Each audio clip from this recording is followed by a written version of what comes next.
Welcome back to the channel. If you're new to the channel, then welcome back to the channel.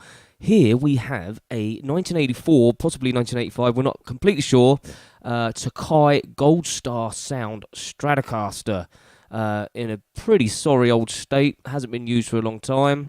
Freddie's been having a little go on it, haven't you, mate? Yeah, it's disgusting. Get it off me. It's all full of cooties. It's disgusting. It's all dirty and stuff. It's sticky. Okay, I don't know what they've been doing. Get it off me.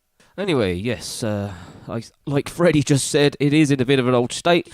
It's been in the music room for many years. It was played quite a lot. It's one owner from new. Still belongs to the guy that bought it from new. So, anyway, let's get it on the bench and see what's what. So this is the back. It's all a bit scratched up. There's some dings and stuff like that. It needs a good scrub. That's for sure. Made in Japan. That serial number, if anybody can help me read that serial number, I have no clue. I've looked online. I can't find how to read that serial number to determine the year or anything like that. There's no serial number on the headstock as in previous Tokais. This one's stamped on the neck plate. You got your skunk stripe. Easy for you to say. And there's some damage up here. Looks like it's fallen over and it's torn the tuner off there, and the cover's missing, but I'll have a look and see what I've got.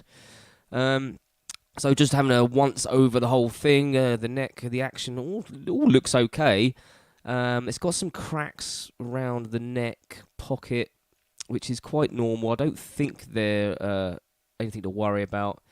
It's got a damaged tone pot, like something like, I think it has fallen over. Must have fallen over. It's had an accident at some point. So we'll replace that tone knob. I think the pot's fine.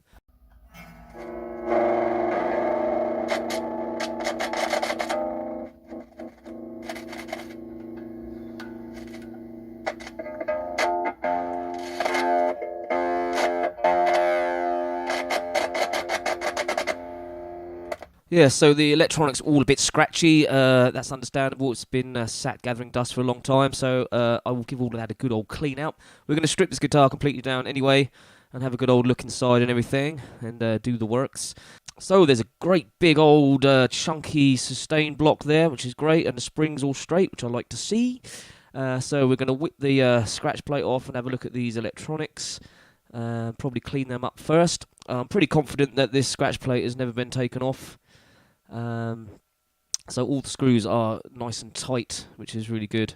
This guitar was bought for around £225 in 1985, which is about 700 quid in today's money, so it wasn't cheap. I'm not sure what fenders were at the time. Maybe you can let me know in the comments, or I could just not be lazy and have a look myself. Anyway, so this is the insides, and we've got some nice. Look at that. None of them rubbish, cheapy little tiny pots. The wiring looks really substantial. Looks really well done, like that. Nothing wrong with that whatsoever. Looks like good quality stuff.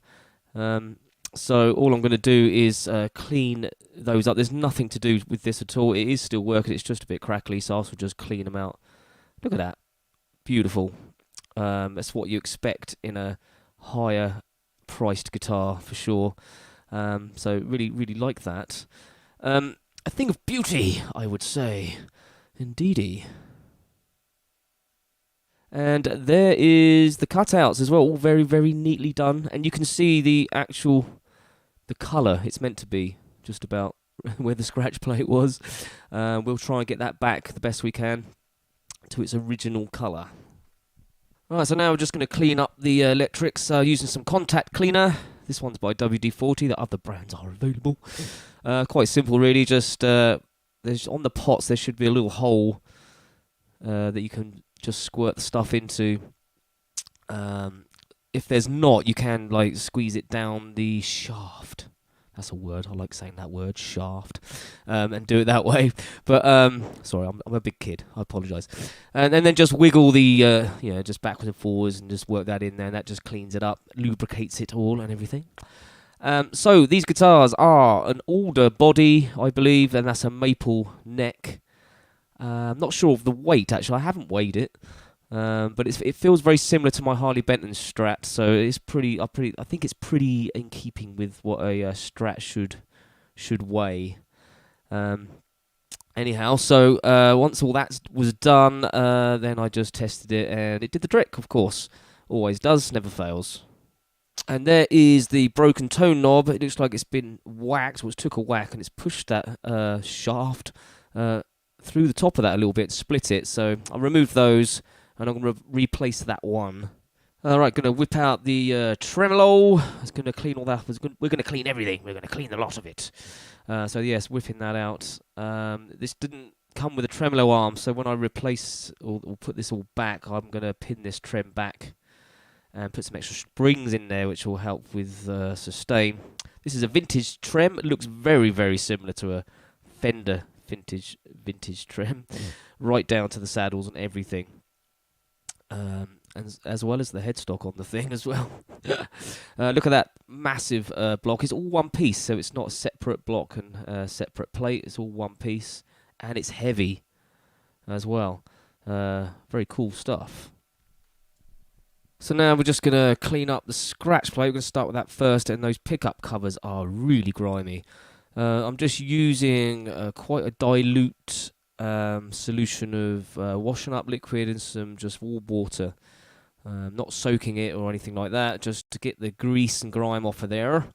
And when it comes to the pickup covers, they were really, really stubborn, so I used some T-cut, which I use on the body, to clean those up, because you can see they were really, really good at me. If you can see, I don't know if you can see in that, but they're always grey with dirt. And it came out beautifully, and I went ahead and did exactly the same thing with the tremolo, took all the saddles off and polished it up with the T-cut, and then went ahead, put it all back in with the 5 springs and screwed the claw back nice and tight. Now onto the neck. I'm going to use the same stuff. Polish all of this up, the fretboard and all of the frets. Should come up really spanky. Let's find out. Hey everybody, it's Freddie the Unicorn here. I just want to take this opportunity to remind you to like, comment and subscribe, because it helps Brent out in a big way apparently. And if you've made it this far through the video, then you are a glutton for punishment, I've got to say. I find all this really boring.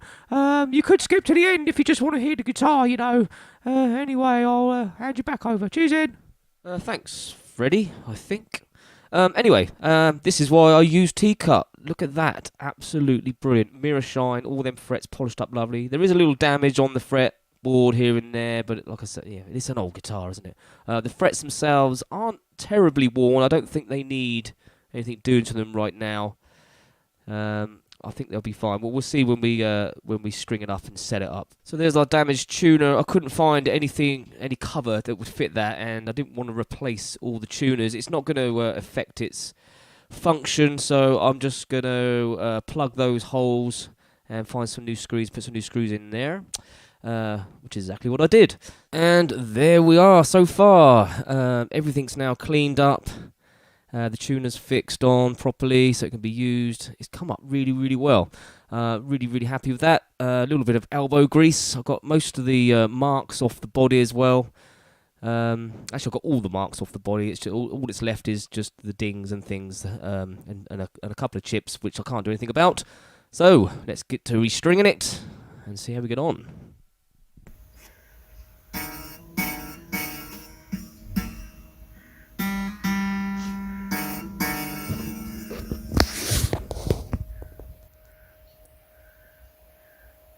So basically what's happened there is the D string slot and the G string slot in the nut are too deep, if you like. So the strings are buzzing on the first fret.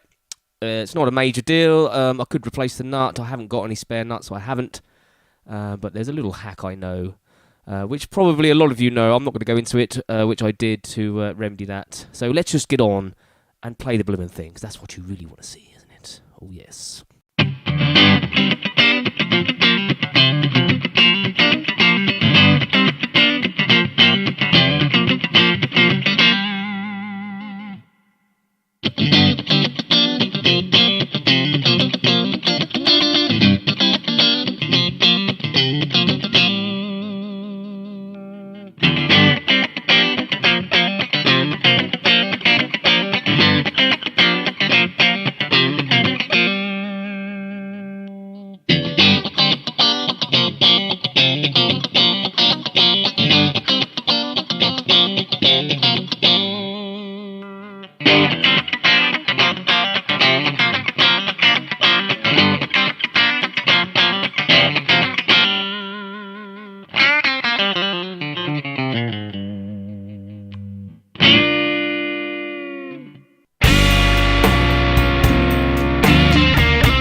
So, to conclude, this guitar is absolutely phenomenal.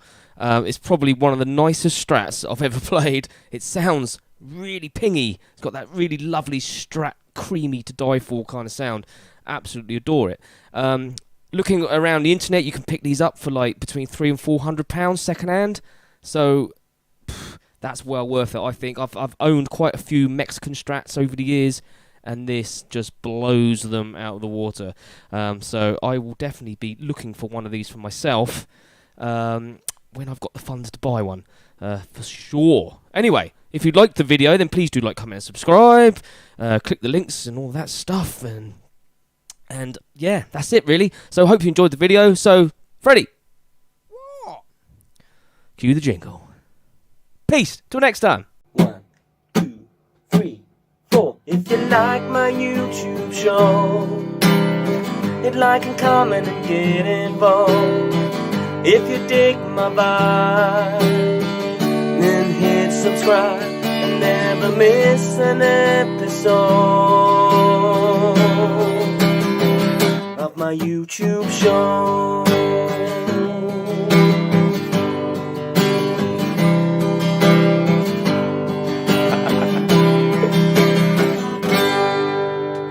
Peace. Till next time.